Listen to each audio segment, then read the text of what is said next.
Mister Majnu నేడే విడుదల. ట్విట్టర్లో పాజిటివ్ రెస్పాన్స్. అఖిల్ ఖాతాలో హిట్ పడిందంటూ ట్వీట్స్. థియేటర్స్ వద్ద అక్కినేని అభిమానుల సందడి. అక్కినేని అఖిల్, నిధి అగర్వాల్ హీరో హీరోయిన్లుగా నటించిన romantic entertainer movie mister Majnu మంచి అంచనాలతో నేడు ప్రేక్షకుల ముందుకు వచ్చింది. ఈ చిత్రానికి తొలి ప్రేమ వంటి బ్లాక్ బస్టర్ హిట్ అందించిన సెన్సిబుల్ డైరెక్టర్ వెంకీ అట్లూరి దర్శకత్వం వహించడంతో ఈ మూవీకి పాజిటివ్ బజ్ ఏర్పడింది.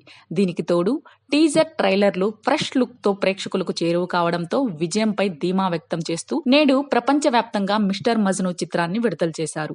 ప్రముఖ సీనియర్ నిర్మాత బివిఎస్ఎన్ ప్రసాద్ ఈ చిత్రాన్ని అఖిల్ కెరియర్ లో అతి తక్కువ బడ్జెట్ తో నిర్మించి మంచి ప్రీ రిలీజ్ బిజినెస్ ను రాబట్టడం విశేషం. ఈ మూవీకి మంచి ఫామ్ లో ఉన్న యువ సంగీత దర్శకుడు తమన్ అదిరిపోయే ట్యూన్స్ అందించారు. ఇక ఈ మూవీ పలు థియేటర్స్ లో ప్రదర్శితం కావడంతో ట్విట్టర్ ద్వారా అభిప్రాయాలను వ్యక్తపరుస్తున్నారు ప్రేక్షకులు. ఫస్ట్ హాఫ్ చాలా బాగుందని, సెకండ్ హాఫ్ లో ఎమోషన్ సీన్స్ వర్కౌట్ చేశారంటున్నారు. దర్శకుడు వెంకీ అట్లూరి తన మార్క్ సెన్సిబుల్ డైరెక్షన్ ని మరోసారి వర్కౌట్ చేశారని, అఖిల్ తో ఎమోషన్ సీన్స్ బాగా చేయించారంటున్నారు. అయితే ఫస్ట్ హాఫ్ తో పోలిస్తే సెకండ్ హాఫ్ కాస్త slow అయిందంటున్నారు.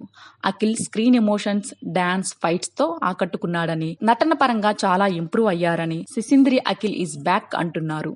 Heroine Nidhi Agarwal looks బాగున్నాయంటున్నారు. సినిమా చాలా బాగుందని, అఖిల్ చాలా బాగా నటించారని, చాలా అందంగా ఉన్నారని అక్కినేని ఫ్యాన్స్ అభినందించారు. సినిమాకు సెకండ్ హాఫ్ ప్రధాన బలమని టాక్. సినిమా ఆఖరి 45 నిమిషాలు చాలా ఆసక్తికరంగా సాగుతుందట. ఇక ఆఖరి 15 నిమిషాలైతే ప్రేక్షకుణ్ణి విశేషంగా ఆకట్టుకుంటుందని అంటున్నారు. ఈ 15 నిమిషాల ఎపిసోడ్ సినిమాకు ప్రాణమని చెబుతున్నారు. కుటుంబ బంధాలు, వారి మధ్య ప్రేమలను తెలియజెప్పే సన్నివేశాలు చాలా బాగా వచ్చాయట. వెంకీ అట్లూరి మరోసారి తన సున్నితమైన దర్శకత్వ ప్రతిభతో ఆకట్టుకున్నారట. తమన్ మరోసారి మంచి సాంగ్స్ ఇచ్చారని, బ్యాక్గ్రౌండ్ మ్యూజిక్ కూడా బాగుందంటున్నారు. ముఖ్యంగా హే నేనిలా సాంగ్ అదిరిపోయిందంటున్నారు. ఓవరాల్ గా అఖిల్ ఖాతాలో హిట్ పడ్డట్టే